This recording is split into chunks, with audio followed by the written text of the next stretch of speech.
Isang Cebu Pacific flight patungong Tawi-Tawi ang nagkaroon ng hindi inaasahang aberya sa ere dahilan upang ito'y bumalik agad sa paliparan.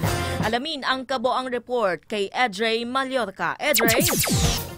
Isang flight ng Cebu Pacific ang papunta na sanang Tawi-Tawi nang bigla itong bumalik sa Zamboanga International Airport dahil sa technical issue.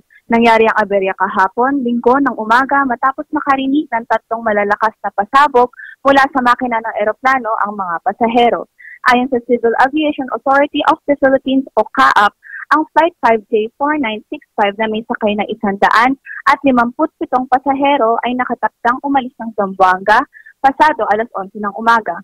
Kinumpirma ng CAAP na ligtas na nakabalik sa Zamboanga ang naturang eroplano at agad din namang pinalitan ng isa pang eroplano para sa isang recovery flight.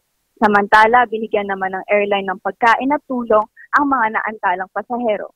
Edrey Mallorca, Newslight.